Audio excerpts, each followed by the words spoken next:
being profitable without any direction is like a beautiful multi-million dollar sailboat without a rudder. You're out there wherever the wind's going to carry you. And it's hard to understand if you've not obtained profitability yet, but it's a problem being profitable. It sounds like an oxymoron. It sounds like this can't be true. How can you have a problem being profitable? But yet you do once you get there. Because you start wondering, okay, well, I've been making this much, this consistently. I do have losing trades, but I come out on top over the course of the week or the month. But where do I go next? What do I do with it? The exercise of just doing it alone is honing your experience and your edge. That goes without saying. But where do you go? What do you aim for? What are you trying to do? What structure should you start applying to your business of trading? See, it's not enough to say, well, I want to make $1 million, because $1 million is not a lot of money. I've already spent $1 million this year, and I don't have much to show for it. But you have to have a goal. You have to have something to aim for.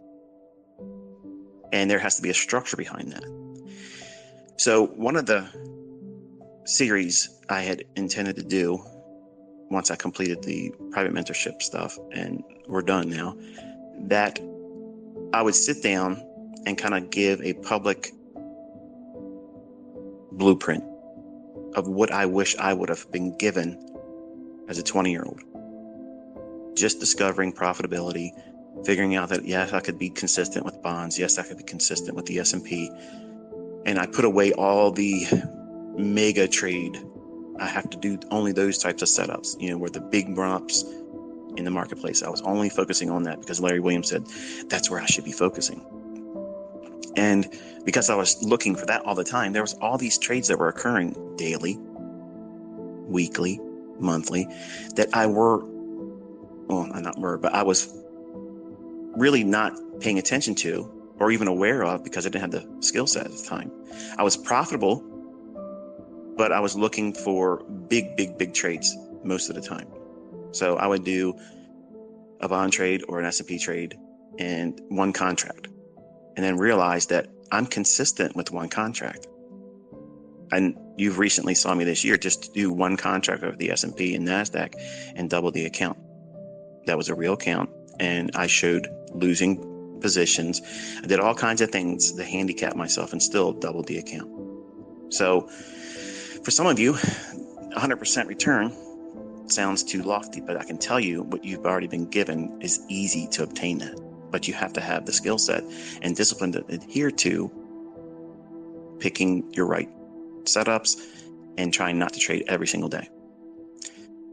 I want to have a setup that gives me a consistent framework that goes into the marketplace that even a neophyte that doesn't have a long time behind them of profitability, but just recently found consistency with this model on YouTube, that they can go in and feel comfortable. This is the setup I'm looking for. It makes sense. It's there. I can engage it. And then once it gets to a profit objective, stop, turn the computer off, and go do something else. That's what I have in mind for the new developing, recently profitable student with this mentorship. But you now have a problem, don't you? You want to do more. You want to do more. You want to trade more, just like I started thinking, well, I'm doing one contract. And I was trying to make $1,000 a month to save so I could retire at 40. I was willing to put those 20 years in. But then I realized that, wow, I could do $1,000 a week with no real effort. This is a lot easier than I thought it was. Now, don't let me mislead you, folks. This is the 20-year-old that was getting lucky. And I started thinking to myself, wow, I could do this every week. And then it became, well, I could day trade the bonds. I'll look at the divergence between the 5, 10, and 30 year. And when they're diverging and I have a bias that's bullish, I know I can go in and buy it.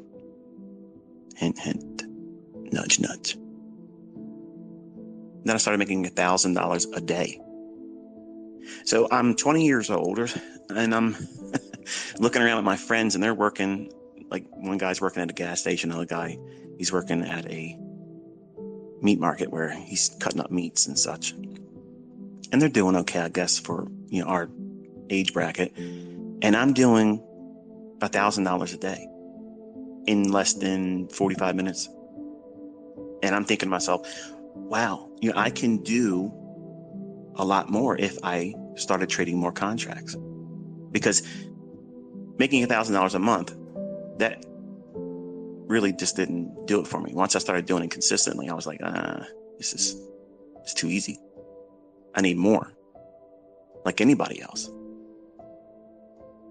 So I went in and started trading more contracts, and then realized $17,000 a week, that jobs are now obsolete and stupid to me. I mean, why would I want to work when I can do this? So I started trading even more. I didn't have a direction as to where I wanted to go. Now let's contrast that with how I started. November 5th, 1992. Thursday evening at 9 o'clock in my aunt's family room, I cracked open that lame book by Ken Roberts. And that's not to be disrespectful, but I thought that I had figured it all out. That simple little book was going to do it for me. All it did was give me the fire to start doing it. But I had a direction. I had a goal. What was the goal? If I could make $1,000 a month and save that, by the time I'm 40, I'll have $1 million. And honestly, I didn't understand the effects of inflation. I didn't think about all those things. I just wanted to have $1 million, because back then, $1 million, that was really something. $1 million is nothing now. Homes cost that now, and they're not even really worth it. Period. Okay. A lot of people out there on social media saying, I got $1 million house. No, you have a house that's overpriced. Okay. And the home that I purchased that I'm speaking to you in right now, I paid $638,000 for. Is it worth it? No. They're saying I could get $750 for it now. Is it worth it? No. So $1 million is not a lot of money. But in the beginning, when I sat down that Thursday evening at 9 o'clock, at the completion of reading that book, because I read it from cover to cover, I couldn't put it down. Before I went to bed, I had pen and paper out, and I'm calculator crazy, clicking the buttons. Okay, if I do this, if I do that. You know what I'm talking about. You've done it too. You're sitting at your job. You're sitting there bored. Over the weekend, you can't wait to start trading. Okay, if I go in, I get 10 pips this day. I get 10 more pips over here. And you're nodding your head, you're smiling, you're laughing. You know exactly what it is. You're calculator crazy. Okay. But that's fine. There's nothing wrong with that. But as soon as you start saying, I want to make millions and millions of dollars in your first year, that's stupid. But what I was doing was I was coming up with a way where if I just did the lowest objective, and say with losing trades, and I eke out a net gain of $250 a week, that's $1,000 a month. That's obviously taking an effect for taxation and commissions. So I was preparing myself to have adversity. I was preparing myself to be imperfect. And I had structure to what I was doing, why I was trading. I'm trying to eke out a net gain after all costs and taxation of $250 a week. Now, there's an average of 4.3 weeks per month. Not every month has just 4 weeks. Some of them have 5. But I did the math simply on 4 weeks and $250 a week. So that would give me my $1,000. And I was going to stick to that. I was going to work a job. I don't care, because when I turn 40, I'm not going to be working for the man. I'm not going to be doing those things everybody else does. The structure of me doing that, once I started making money, I abandoned it. So in other words, when you have a vision, you have a plan for your future, it's best to obviously write it down. Write it down so that way it's codified and you know this is what you're aiming for. Something strange happens. There's a metamorphosis that occurs when you start making consistent money. Everything goes out the window. It's like casino time. You lose all aspirations for being structured about everything you're doing. You're just saying, well, let's just see what happens if I do this many contracts and I try to hold for this much. Something's changed, not for the better. So over years, looking back and looking at journal entries and the times where I struggled and the times where I had epiphanies where it felt like I was really gaining in my understanding, it was when I was referring back to having structure in the way I was trading. Not in the sense that optimal trade entries or order blocks in their infancy, none of those types of things. I'm talking about the structure of what it is I'm doing as a trader. What's the motivation? What's my goal? They have to be specific, because if you don't have specific goals, you won't know when you're going outside the lines and boundaries of what would lead to realistic results getting to that objective. Would it be reasonable for me to expect a net gain in 1992 of $250? I know some of you are laughing, thinking, $250? This guy's showing $7,000, $10,000 days. Humble beginnings, folks. That's where you're at right now. Don't be afraid of that. Don't be ashamed of it. Everyone starts there, but most people fail right there. They don't ever come out of that. You have to have a very, very low hanging fruit objective and then increase that gradually. Very, very small, very, very small, slow, incremental, modular gains. That's how you do it. If you jump and you think, okay, I have a low hanging fruit objective. I hit it. I've been hitting consistently. All right, now I'm just going to go. I want $10,000 a month. You're going to fail because you didn't make that transition from $250 a week to $500 a week to $750 a week to $1,000 a week to $1,500 a week. That's a gradual increase. You get acclimated to the risks, the feeling of putting on that type of trade as it grows exponentially. You don't even know what that feels like. You have no idea what that feels like. And the wins are scary as hell. They're so scary. Yes, I said it right. The wins, not the losses. The losses haven't really stopped you from trading. As long as you had money in your account, you kept taking trades. So that's not a fear factor for you. You're smiling again. That wasn't a deterrent for you to stop trading. As long as you had money in there. Oh, I lost. Okay, well, I'm getting pissed off now. I'm going to go in there for more. And they're going to pay me with interest. Oh, yeah. And the interest was paid that you paid it. Now you're in greater drawdown or you're blowing your account like I did dozens of times over my career. There's no shame in that. You have to learn from those things, but you are going to be doing things at a slower pace. That's how you make ends meet. Things are hard. The markets are hard right now. I've said this throughout this year, and my private mentorship knows this as well. Things just are not as clean as they usually are. And it's not surprising, but it's not impossible. Obviously, you've seen that. So you have to pick your shots. You have to know what you're doing, why you're doing it, when you're doing it, and when to avoid it. That's part of your trading plan. But what are you doing as part of your growth plan to make ends meet? Where are you going to start? Where's your low-hanging fruit threshold? What are you aiming for? Well, one of the things I like to teach is, and where did I get the $1,000? I don't have a specific reason for 1,000. I just felt that $1,000 to me at that time was a lot of money.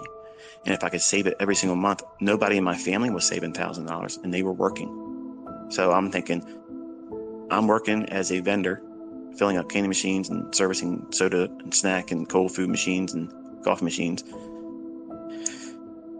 If I can save $1,000 a month, I'm doing better than everybody else. And they can laugh at me that I'm making less than $300 a week, but I'm saving $1,000 a month. That's how I looked at it. So while most people were looking at me when I would tell them what I was trying to do, I was going to learn how to trade and make money in the markets, the commodity markets at that. And they would crinkle their nose up at me and say, dude, are you serious? Like, you're going to lose your ass in that. You're going to lose your shirt. There's no way you're going to find profitability. People go broke and kill themselves.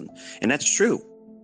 And honestly, by the grace of God, I didn't do those things that would have led to those types of decisions. Not that I would have ever harmed myself, but I've known people that these markets have caused them to check out. And it's sad. because they put too much stress on themselves in the beginning. See, that's what educators do wrong. And admittedly, when I first started teaching, way before I should have in 1996, I didn't incorporate this in my teachings. I was teaching go for broke, get rich or die trying, that type of mentality, everything all in. Without being vulgar, I almost went there. I did not incorporate what I was learning at the time, which was small, little incremental shifts in growth, going higher and higher gradually.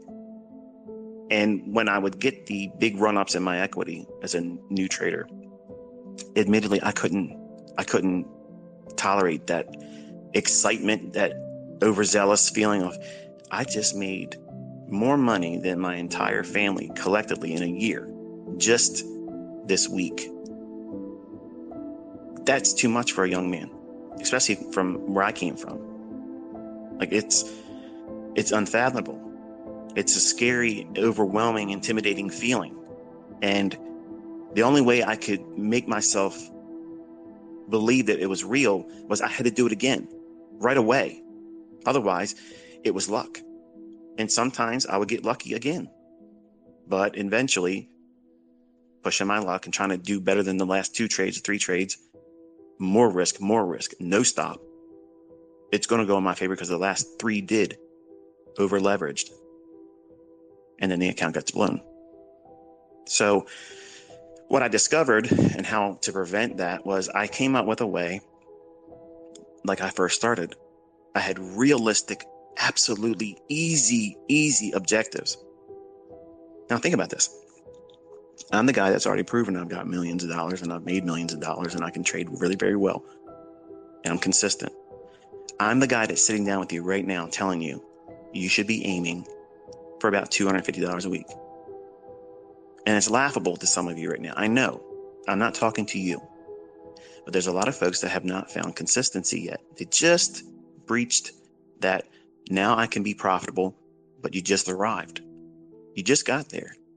And this is where everybody without discipline blows up. They self-destruct.